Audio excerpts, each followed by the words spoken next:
Good morning and welcome to the Unitarian Universalist Congregation of Gwinnett. My name is Jan Taddeo. My pronouns are she, her, and hers, and it is my great joy and tremendous privilege to serve our faith as the minister of this congregation.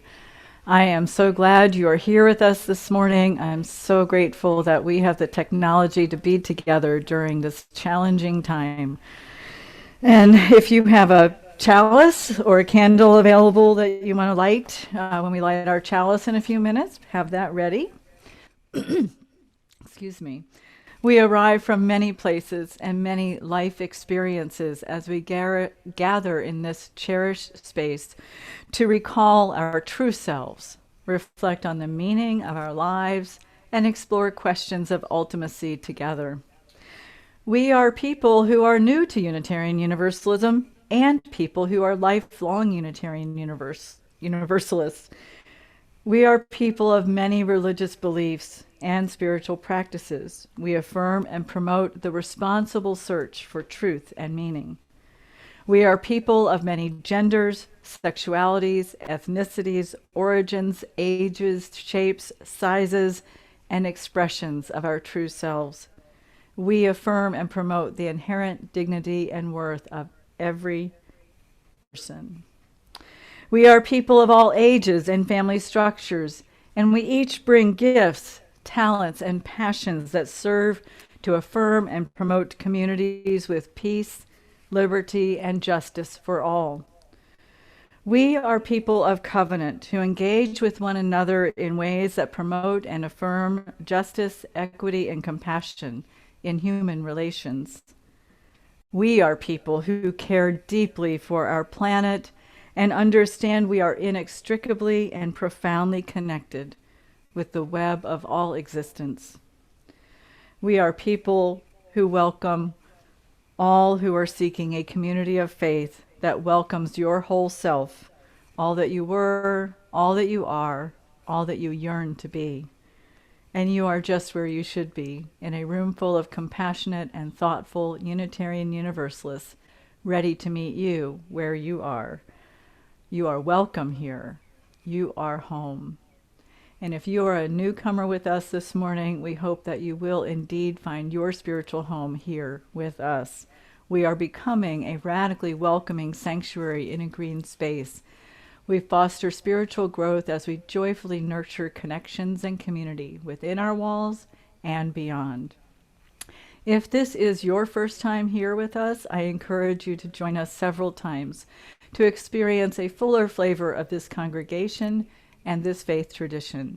I invite you to come and be curious, courageous, and compassionate with us. And I invite you to take a big, deep breath and bring yourself more fully and completely into this precious time set aside this week for us to be together, to explore and wonder and worship.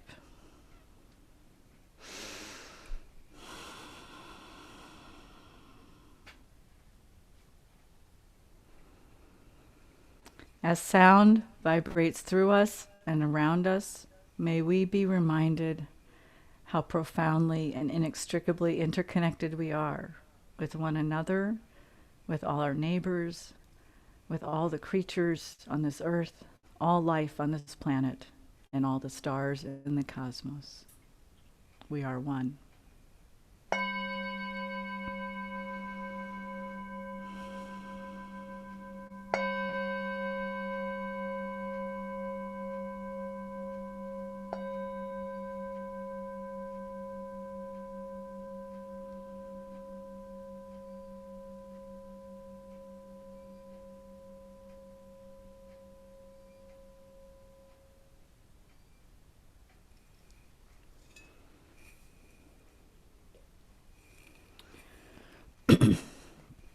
This morning, we add 8 stones to our container of spirit stones to name and honor the 8 people who died in a shooting on Friday night in Indianapolis, Indiana.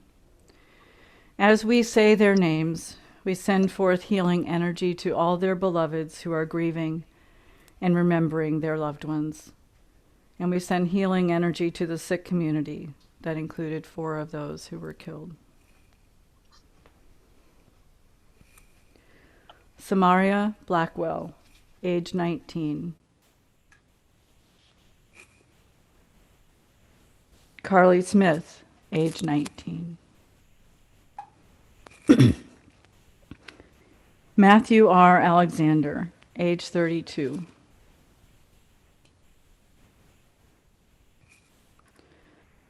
Amarjit Sekon, age 49.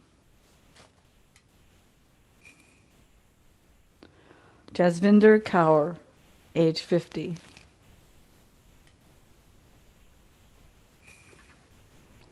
Amarjit Johal, age 66.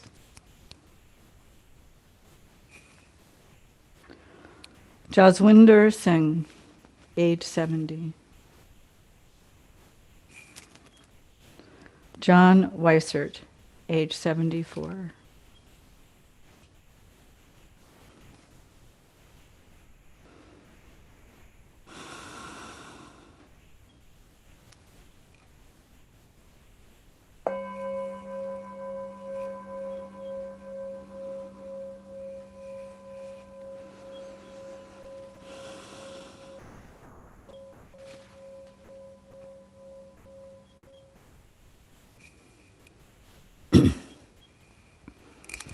Our words for our call to worship are titled To Worship by Jacob Trapp. To worship is to stand in awe under a heaven of stars, before a flower, a leaf in sunlight, or a grain of sand. To worship is to be silent, receptive, before a tree astir with the wind, or the passing shadow of a cloud. To worship is to work with dedication and with skill. It is to pause from work and listen to a strain of music. To worship is to sing with the singing beauty of the earth. It is to listen through a storm to the still, small voice within. Worship is a loneliness-seeking communion. It is a thirsty land crying out for rain. Worship is a kindred fire within our hearts. It moves through deeds of kindness and through acts of love. Worship is the mystery within us, reaching out to the mystery beyond. It is an inarticulate silence, yearning to speak. It is the window of the moment, open to the sky of the eternal.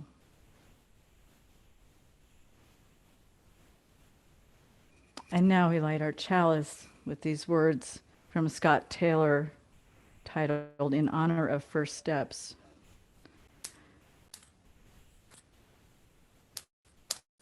We light this chalice in honor of first steps. For beginning, even when the path ahead is unclear. For the courage it takes to trust that the way will reveal itself, that light will come to clarify our vision, that friends will be by our side. May the words, songs, stillness, and common breath of this hour remind us that every step of the way is never one we take alone. And now it's time for our Wonder Box. Are you wondering what's in the Wonder Box? Here we go. All right. There are things in the Wonder Box. Let's see where to begin. Well, this is the Buddha. It's not the Buddha. It's a statue of the Buddha. Although it said that the Buddha is within all of us is one way that we think about that. And this is a bowl of stuff. I have a feather. Hopefully you can see that. I don't know. Anyway, There's feather. Put it over here. And a piece of driftwood. I'll put that over there. And a seashell. Put there. A rock. A red rock. A turtle shell. Whoop, whoop. I don't think it's still alive. There we go. And this is a little ornament that I bought years and years ago. It's a moon swing. And that was a trail name I had for a while was Moon Swing. Because I just always imagined how cool it would be to swing on the moon. There we go. So this service today, I thought I would talk about the concept of enlightenment, and that's why I have the Buddha here, because that's often a symbol of enlightenment. And I have all these things here that are related to the earth and the moon, because that's a big part of our lives, right? The earth, and we're coming up on Earth Day this week. So I'm going to have a story to share. It comes from the book Zen Shorts by John J. Muth. And here's the story. It's called Uncle Rai and the Moon. Michael, there's a bear outside, said Carl. A what? Called Michael. A bear. He's really big, and he's in the backyard. What's he doing? Michael asked. He's sitting. He has an umbrella, said Carl. An umbrella? By the time the boys got outside, their sister Addie was already talking with him. I'm sorry for arriving unannounced, said the bear. The wind carried my umbrella all the way from my backyard to your backyard. I thought I would retrieve it before it became a nuisance. He spoke with a slight panda accent. Michael introduced himself. Then Addie introduced Carl, because Carl was shy around bears he didn't know. And this is how Addie, Michael, and Carl met Stillwater. The next day, Addie went to have tea with Stillwater. Hello, Addie said as she stepped inside. Come in, a faraway voice called. Then she heard the voice say, oh yes, come out. Stillwater was in the backyard. He was in a tent. This is a birthday present from my Uncle Rai, Stillwater said. He always gives presents on his birthday to celebrate the day he was born. I like it so much that I'm not staying in my house right now. Stillwater invited Addie to sit with him. You brought me some cake, said Stillwater. That was very nice of you. Is it your birthday? He asked. No, said Addie. It's not mine either, said Stillwater. But let me give you a gift for my uncle's birthday. I will tell you a story. My Uncle Rai lived alone in a small house up in the hills. He didn't own many things. He lived a simple life. One evening, he discovered he had a visitor. A robber had broken into the house and was rummaging through my uncle's few belongings. The robber didn't notice Uncle Rai, and when my uncle said, "Hello," the robber was so startled he almost fell down. My uncle smiled at the robber and shook his hand. Welcome, welcome, how nice of you to visit. Because Rai never lets anyone leave empty-handed, he looked around the tiny hut for a gift for the robber. But there was nothing to give. The robber began to back toward the door. He wanted to leave. At last Uncle Rai knew what to do. He took off his only robe, which was old and tattered. Here, he said, please take this. The robber thought my uncle was crazy. He took the robe, dashed out the door, and escaped into the night. My uncle sat and looked at the moon, its silvery light spilling over the mountains, making all things quietly beautiful. Poor man, lamented my uncle. All I had to give him was my tattered robe. If only I could have given him this wonderful moon. Your uncle sounds nice, said Addie. I don't think I could have given away my only robe. I know how that is, said Stillwater. But there's always the moon. That was a good story, said Addie. Thank you, said Stillwater, and this is good cake. Thanks, said Addie. I made it myself. And now let us sing together Wonder of Wonders, words by Brian Wren and music by Alan Hovhaness.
I offer this reading from the Reverend Sean Parker Dennison called You.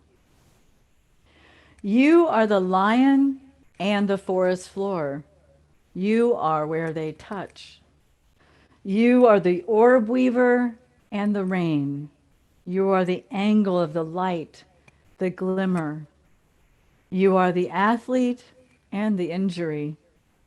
You are the holding of breath, the release. You are the rock, the trickle, the tide. You rearrange the stream bed. You bring your gifts to beach and morning. You are both the maker and what becomes. You are the ocean full of microscopic debris. You are the child who thinks of the solution. You are everything around you. You are broken concrete and the flower in the crack. You are impregnable, absorbing nothing. You are static electricity. You are the ring of salt left in the tin pan. You are immeasurable and full of stars. You are strange new forms of possibility.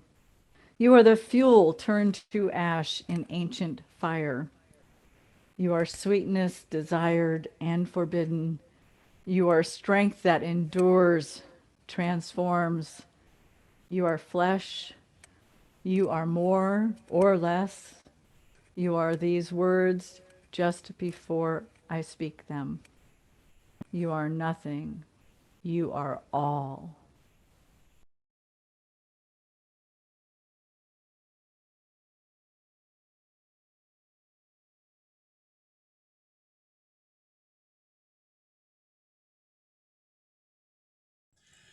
Make my eyes to see clearly. Let my heart not cease to wander toward the light of truth. Lead me through my soul. Let courage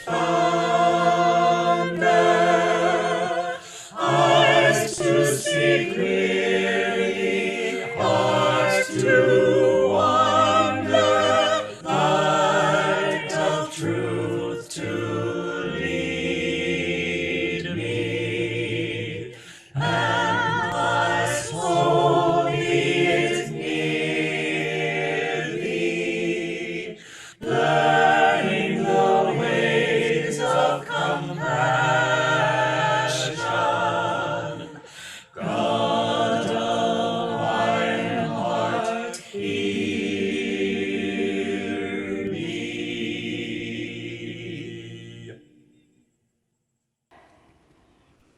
was our Covenant Choir. I hope you enjoyed seeing us. Many, many years ago, a guest minister came to preach at our congregation in Virginia. In opening his sermon, he shared the story of telling his mother he was coming to Virginia to preach, and she asked what he would be talking about. He said, "The well-ordered life." And his mother responded, "And what would you know about that?" Well, today's message is about becoming enlightened, and you would be right to ask that same question. What would I know about that? And the answer is not much, really. Not from personal experience, anyway. But for well over a decade, whenever there was a prompt to consider a magic wish for the world, I would wish for instantaneous worldwide enlightenment for every person. And what that means to me is that just absolutely instantaneously, every person would recognize, would just know as a deep truth our absolute dependence on all that is, and see every other being as divine and precious. And once everyone knows we need one another, that we are all connected, that we are each and all precious and glorious, then it would be so very obvious that we need to take care of each other, to do all that we can to end suffering. Alas, I know of no magic wishes such as this. This type of enlightenment requires a deep commitment to see and accept the world as it is, each person as they are, each creature as they are, ourselves as we are. In my experience, this level of acceptance does not come easily, especially in Western culture. From our earliest development, we receive messages that we are broken, damaged, not good enough, different in a bad way. Basically, that we are not enough, just as we are. We receive messages daily that we need more stuff, need to accomplish more goals, have more money, have a different body, have a different brain, whatever. Western culture socializes us to focus on attainment, accomplishment, and attachment. Rarely do I ever hear a message in any form of media that encourages me to focus on acceptance, awareness, awakeness. Unless they're trying to sell me a spa retreat or some pseudo-guru's magic path to enlightenment. A friend of mine recently shared a quote from Alan Watts that showed up on his daily Zen calendar on April 13th this week. Here's the quote. "Paradoxical as it may seem, the purposeful life has no content, no point. It hurries on and misses everything. Not hurrying, the purposeless life misses nothing. For it is only when there is no goal and no rush that the human senses are fully open to receive the world." Now, some of you know that I've been delving into Buddhist teachings, primarily Shambhala Buddhist teachings, for over 3 years now. I've developed a highly committed meditation practice, and I fully expect that this will be a lifelong practice. The type of meditation I've been taught, and I am now in a program learning to be an instructor for this type of meditation, is called Shamatha Vipassana. Shamatha can be translated as mindfulness, and Vipassana can be translated as awareness, mindful awareness, training the mind to be aware and awake. And mind in this concept is the totality of brain and body. That it's not just the brain having thoughts, but that our whole body is part of the mind. That's something you can look up. There's lots of information about this. In this practice of mindful awareness, we sit with our back straight and strong, our belly and chest soft, and our eyes open with a soft gaze that is not focused on any one thing and is aware of the surroundings. The practice is to notice the sensation of the breath. Thoughts arise and fade away as we stay with the sensation of the breath. You can't stop thoughts. That's what the brain does. It makes thoughts. If a thought takes root and starts weaving a long and winding story, and the awareness of breath has gone away, then at some point we notice this and we let go of the story and return to the sensation of the breath. This practice has significantly increased my level of self-compassion and self-acceptance, which allows me to feel greater compassion and acceptance for all beings. More and more, as I race about my day, doing and doing and doing, I actually find myself pausing to notice the sensation of my breath, returning to present moment. I regain my focus, stillness, and calm, allowing me to move more intentionally into each task. I'll have completed my instructor training by the end of May, and then I hope to offer a class in this meditation form for those who might be interested in giving it a try. There are other practices I've taken up as part of my training as a warrior for the human spirit as well. Qigong, which is very similar to Tai Chi, allows me to feel a deep connection with the energy of the earth and the sky, the energy of life, Qi. When I practice Qigong, I'm absolutely present to my body in its relationship with earth and sky. I feel like a vessel where these energies come together. Another practice is direct perception. This is a practice of allowing one or more of our senses to fully activate. One way I practice this is to stand or sit in one place, inside or outside, though I prefer outside. Close my eyes and just listen. Try that. Close your eyes and just listen.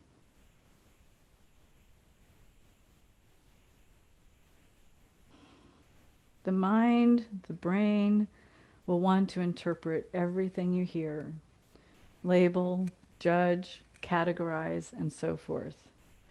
The practice is to allow those thoughts to fade and just hear. Hear clearly, purely, as if it is the first time you ever heard that amazing sound, whatever it is. Hear every sound as a sound, not a noise, not a bird, not a truck, not a bark. It's sound, pure and simple. Sound. You can do this practice with your eyes as well, focusing them on one branch in a tree, and then allowing your focus to expand, to take in a wider view, and then return to this focused view on the branch and expand.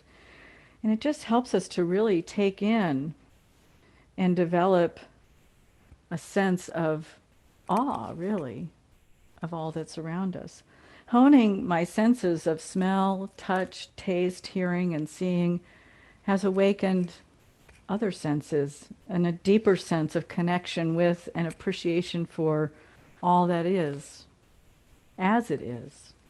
I notice that more and more often outside of the intentional practice time, I see what is good and beautiful, and this generates a deep sense of gratitude, connection, and compassion.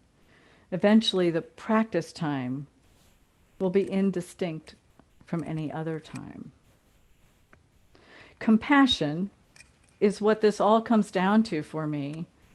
The ability to walk with, to be with, to companion one another through the inevitable suffering that is part of being alive, because, as Ram Dass said, we are all just walking each other home.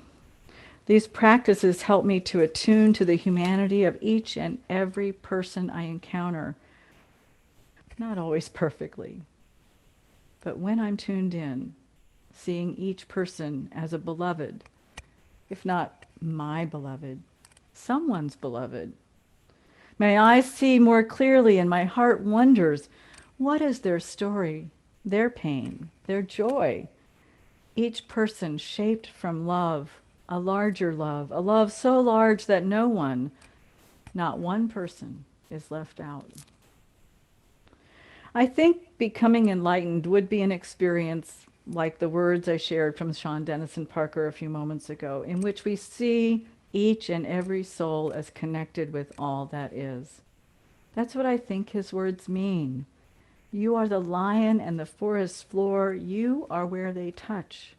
You are the orb weaver and the rain. And his final words, you are sweetness desired and forbidden. You are strength that endures, transforms. You are flesh. You are more or less. You are these words just before I speak them. You are nothing. You are all. You are nothing. You are all. Now, you might interpret this poem differently than I do. I think he's speaking of each one of us, or maybe every being on this planet, every tree and body of water, or maybe he's talking about some concept of God or the divine. And because I believe the divine resides in each and every one of us, I think he's talking about us. If we see you in these words, then every you we encounter, we have the opportunity to have our hearts broken open wide to allow the love and compassion to pour out. We can open to the truth of our deep, deep, deep connection at a molecular level. We might experience a sense of love so big that it calls us into deep compassion and care for every living being on this planet. Beings in the ancient sense, every plant, rock, waterway, and animal, and for the planet itself. May this truth be available to each of us in time. May we experience this profound sense of responsibility and care for life. May it inform our choices and our actions. May we be caused to pause, to be silent, receptive to each moment, to listen, to look, to stand in awe and experience a little taste of enlightenment.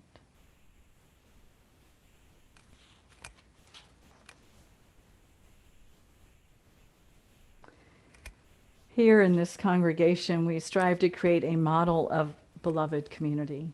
We do this in part through the care and support of one another.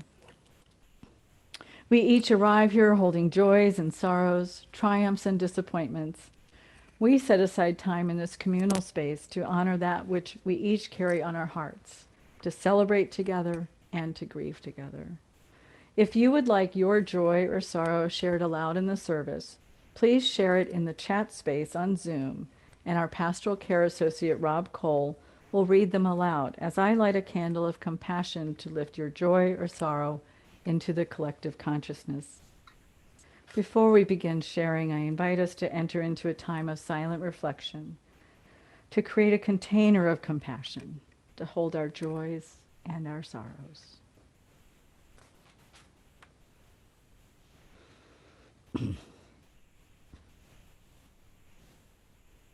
Into this container, we offer that which is most on our hearts to share with this beloved and supportive community.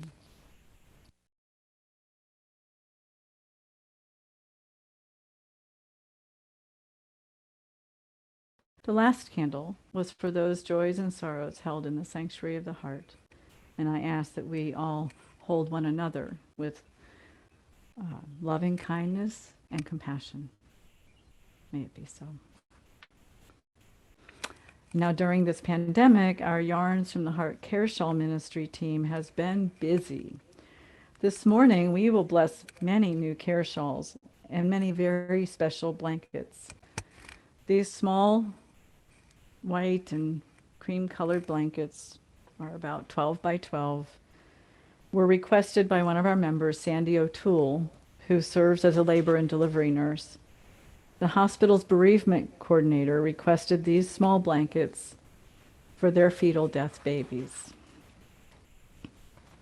Our prayer shawl ministry has touched so many lives. Some of our shawls have passed from one person to another and then to another. They are all very meaningful for those who receive them, and these may be some of the most precious we've offered. When we bless our shawls during an in-person worship service, we invite everyone to come to the center of the sanctuary and place their hands on these beautiful creations and offer prayers and blessings of love, healing, care, and compassion. I invite you now to join me in a virtual laying on of hands for these shawls. Please set your screen on gallery mode so we can see more of each other. First, feel the solidity of the earth beneath you. Then feel the vast openness of the heavens above you. Imagine your body as a vessel joining the two, the healing energy of the earth and the unlimited possibilities of the universe. Feel that energy in your body and focus it with your hands. You might even rub them together to fully charge that energy. And now put your hand out towards your camera as I offer these words of blessing, focusing all this healing energy from your hands, from your body, from your spirit, and extending it out to these beautiful fiber creations. Imagine the people who will receive these gifts, celebrating a new baby, persevering through illness or life challenges, or grieving the loss of a beloved, young or old. We bless these shawls and blankets with the healing power of abiding love. May all who receive these care shawls feel the warmth of community and healing energy that holds them close. Imagine people in our wider community in Georgia and across the country who are scared, lonely, ill, or facing challenges during this time. Send forth healing energy that they may feel the warmth of community and know that they are not alone. Send some of that healing energy to yourself as well. Imagine people around the globe grieving, fearful, hungry, homeless, yearning for stability and connection. Send forth healing energy that they may feel the warmth of community and know they are not alone. And now imagine our earth, our blue boat home, the places that are on fire or experiencing drought, flood, or famine. Imagine all the beings suffering as climate chaos wreaks havoc on our planet. Send forth your healing energy and imagine the earth held by our love, gratitude, and joy for all the beauty and sustenance we receive that nurtures us in body and spirit. And may all this good energy serve to increase compassion and connection and wellness in our world. May it be so.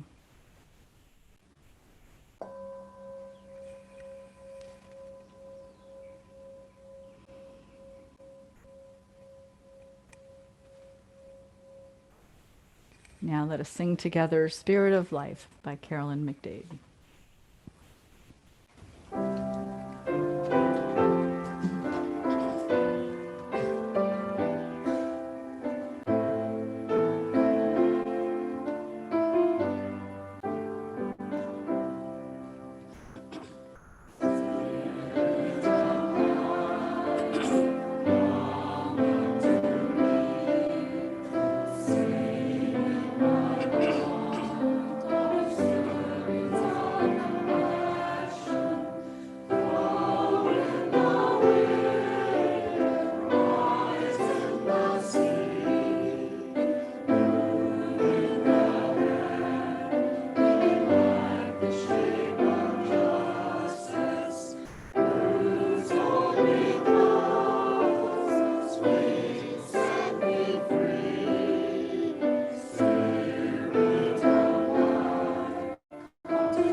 Good morning, family. I'm Dave Averett, and I am along with my wife Peggy, we are founding members of our congregation. I am also a member of the Endowment Fund Board of Directors. I have a few things I'd like to tell you about concerning our contribution drive. First off, what is the endowment fund? The UUCG Endowment Fund was incorporated in March of 1997 as a nonprofit corporation separate in governance and financially from UUCG. Its stated purpose, in essence, is to provide long-term savings for UUCG that can never be used to pay for the operating costs of the congregation. The money in the endowment fund comes from gifts, honorariums, memorials, bequests, and also from our birthday club, where members contribute the same number of dollars as they are their age each year. For me, that's getting close to being a budget breaker. The money in the endowment fund has grown to a little over $75,000, most of which is invested in the UUA Common Endowment Fund in Boston. Now, what do we do with the money? In 2008, the account has grown large enough to begin making grants back to UUCG based on the previous year's earnings. Since then, we've been able to provide an annual grant of around $700 each year to supplement the cost of our delegates attending General Assembly or to pay costs associated with leadership development. In 2019, our bylaws allowed us to make a loan of $25,000 to UUCG. This enabled the church to go forward with the septic tank expansion plan when the Turning Sun School began to lease space from us. The endowment board also manages the memorial garden, where the granite obelisk was installed in 2012. This obelisk contains the names of 18 of our deceased members. Now, this campaign going on right now is to help grow that fund. We hope that you have received our recent letter, which I would show you, but our letter is currently in hiding and will only be found after this is over. Our campaign is actively seeking donations during this March and April. We hope you will consider making a $40 or more donation to the endowment fund in honor of the congregation's 40th anniversary. You will receive a commemorative mug featuring the artwork by Katrina Yurko for each $40 donation. And this is the one side, and then on the other features our little blue boat home. You can make your check payable to UCG Endowment Fund, or if paying electronically, note that the donation is for the endowment fund. We are currently at 65 donors for a total of $2,840. We will share the final results of this campaign on May 2nd as we celebrate UUCG's 40 years during the Founders Day service. Thank you so much. Thank you, Dave. I'm so grateful for your service to our congregation and to the Endowment Fund Board. Thank you.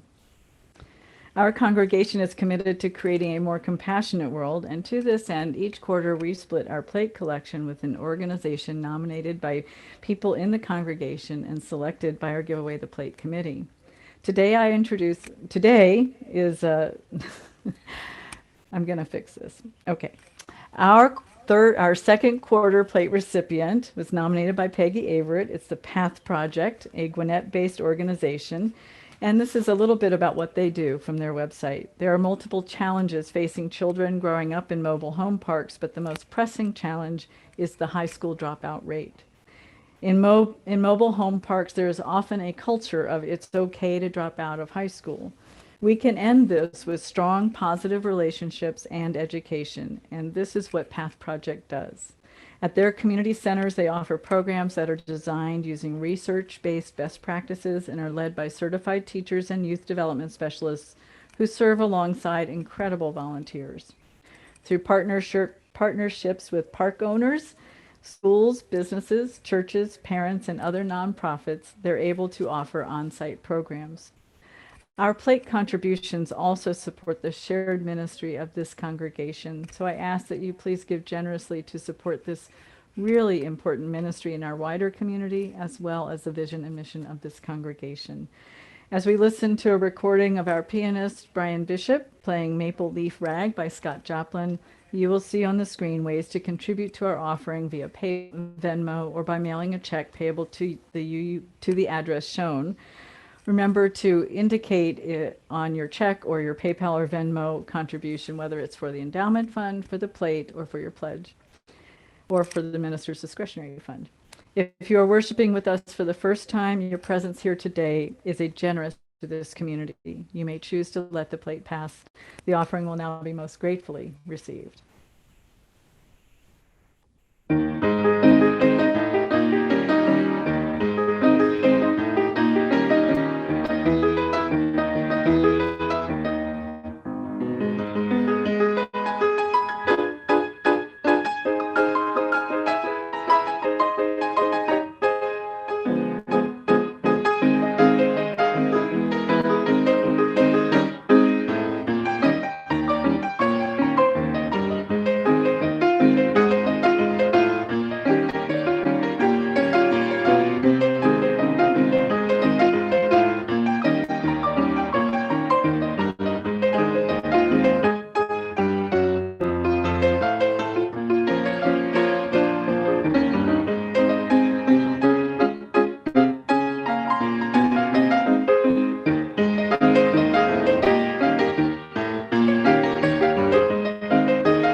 That's so fun. I don't know how others feel about Scott Joplin rag music, but oh my gosh, I love it. May the generous gifts we've received this week move us towards realizing our vision of a more connected and compassionate world. And one thing we've been adding each week is a pause for gratitude, a moment to offer gratitude. And I want to lift up this morning Joanne Weiss, who has long served as a leader for El Refugio, a hospitality house in Lumpkin, Georgia, that provides lodging and food for families of immigrants in detention at Stewart Detention Center. Joanne has inspired many of us in this congregation, and actually a lot of people in other congregations, to be involved in this important ministry, visiting people in detention, helping families at the house, and donating supplies and resources to support their work. So gratitude also goes to all within this congregation who have offered support in all these ways. El Refugio recently received recognition from an organization called Freedom for Immigrants for for El Refugio's 10-year history of meeting with and supporting immigrants in detention. Yay, that's fabulous. I also want to thank all of our covenant group leaders for their dedication and commitment this spring to hold this precious space for holy conversations. Our leaders for the spring groups has been and continue to be for another 2 sessions: Joe Bentley, Katrina Yurko, Russ Taddeo, Mariato, Barbara Freyer, Carl Richardson, and Barry Heath. Lisa Keel has been serving as the Covenant Group Administrator this season, and she's doing a great job. Really appreciate her efforts. I'm also grateful to Barbara Stanky for managing the Zoom room today, and Russ Taddeo for running video and sound. And now is the time for our call to connection, because it is so important we continue to stay connected in any way we can between Sundays, so that when we come together, we won't be strangers. If you are new to our congregation, I invite you to text welcoming to the number on the screen. You'll receive a few texts and emails for a few weeks to guide you in connecting. You can also sign up for our weekly e-news and our monthly newsletter by sending a request to info@uucg.org and asking our administrator to add you to those lists. And look at our website for other things that are coming up. And you can also look at our Unitarian Universalist of Gwinnett Facebook page. And if you are interested, if you missed a service or you're relatively new and want to look at previous services, we have a YouTube channel you can go to. It's UU Gwinnett, and that's the shortcut to it on your screen there. Today we are having a town hall meeting following the service. You'll hear from our new reconvening task force. You'll learn about some opportunities that our nominating committee is working on and our open questions for this year to dive deeper into the larger concepts and vision of our congregation. Click on, for the virtual Easter egg hunt, you can click on the link that is in the e-news or in the newsletter, and you can choose easy or difficult, and you can hop from one UU congregation website to the next and collect virtual prizes, and it's really cool. You can visit all these other congregations and see something about their congregational life through their website. And this continues through April. Property Work Day is on Saturday, May 1st. So this is our last call to connection between now and May 2nd. So put that on your calendar to show up bright and early, May 1st, 8 a.m. I think is when Harry likes to start. And come and be part of that. It's the day before the food drive, which is May 2nd, which I'll tell you about on that morning. But go ahead and start planning by buying some goods to contribute to the Lawrenceville Cooperative Ministry and deliver them to the church from 2 to 4 on May 2nd. UUA General Assembly is coming up. Everything seems to come up a lot faster than we think it's going to come up, so it should be here like tomorrow. And they just announced who the WARE lecturers will be, Stacey Abrams and Desmond Meade. So it's very exciting, and you have to register to hear the WARE lectures. So I don't think it costs very much. I should have looked that up before, but I think it's quite reasonable to sign up for that. We also still need delegates for General Assembly, so please let us know if you are planning to go, even if it's primarily to hear the WARE lecture and you are willing to attend some of the business sessions primarily over the weekend, then let us know, let me know so that we can get you set up. We need to get those people in place very soon. And we are continuing to ask people to donate platelets to Team Terry. So if you are eligible to donate platelets, please donate to Team Terry. Thank you. We have faith development resources online for all ages. I just went out yesterday and looked at these, and they're just phenomenal. And there's something for children and families and adults, and it's just great. So please take a look and take a hold of your own search for truth and meaning, and dive into what we have to offer there. For our elementary school age children, they need to be registered for our religious exploration program. So if you haven't registered your children, please consider doing so. All our programs for children require registration in order to gain access as a security feature. They meet on Zoom at 12:30 today, and every Sunday except for the second Sunday when they have projects at home. Adult religious exploration for teens and adults is on Sundays at 10 o'clock a.m., a small group conversation or activity related to our monthly theme. So please join us for those. And a few things coming up in the following week. Monday, April 26th is the full moon gathering, a cups event. On Wednesday, April 28th, we have the book club. The book is When We Were Young and Brave by Hazel Gaynor. All are welcome to that. Also on Wednesday, April 28th, Vision Journal Workshop with Candace Courier. And on Saturday, May 1st at 6 o'clock is the Beltane Ritual with Sylvan Sanctuary that Bob Patrick will be leading. There are several opportunities to connect on a regular basis. GUST meets, the Gwinnett Understanding Secular Truths meets on second Mondays. Our Covenant Choir gathers every Tuesday for check-in and to discuss upcoming virtual choir projects.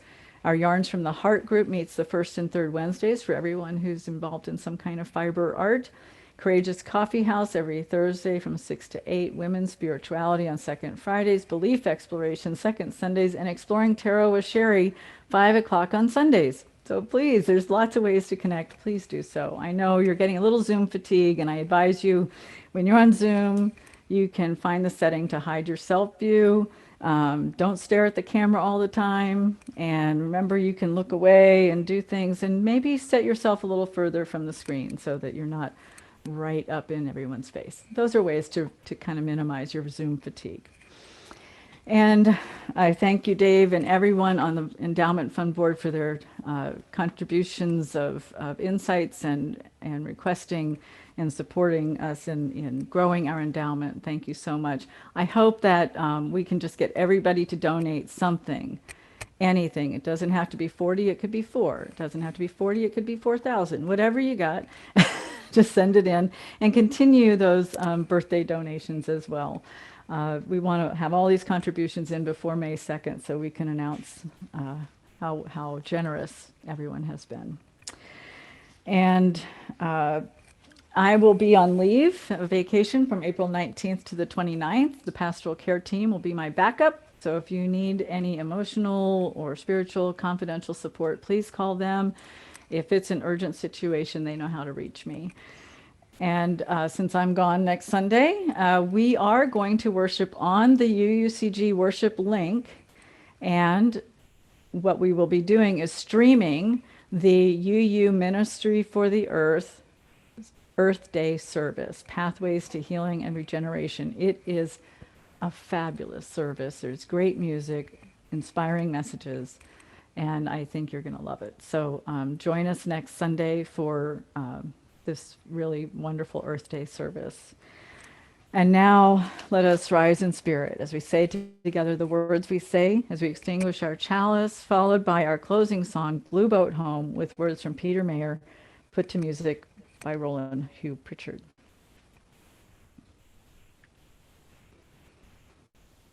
We extinguish this flame, but not the light of truth, the warmth of community, or the fire of commitment. These we carry in our hearts until we are together again.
Our closing words are from Eric Williams. Blessed is the path. Blessed is the path on which you travel. Blessed is the body that carries you upon it. Blessed is your heart that has heard the call. Blessed is your mind that discerns the way. Blessed is the gift you will receive by going. Truly blessed is the gift that you will become on the journey. May you go forth in peace. May you give others an experience of awe. Share the moon, share the sun, share the earth. Our service has ended, and now our service to one another and our wider communities begins. Please be well, beloveds. I'm so glad to see we have well over 100 people affiliated with the congregation who've received their vaccines. Please keep letting me know. This is valuable information for our reconvening team, and we are holding it confidentially. So thank you.